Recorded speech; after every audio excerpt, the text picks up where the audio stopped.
Jason Jones, the man charged with murdering 4 people in Laurel, Nebraska, has asked not to appear at his own trial. Court documents show the attorney for Jason Jones informed him his right to appear during the trial, but now Jones will not attend any proceedings, jury selection, or presentation of evidence. Court documents show his attorney said the severe burns on his body require assistance with a wheelchair.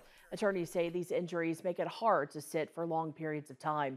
Jones has pleaded not guilty to the murders of Gene Twyford, his wife Janet, their daughter Dana, and a 4th person, Michelle Ebling.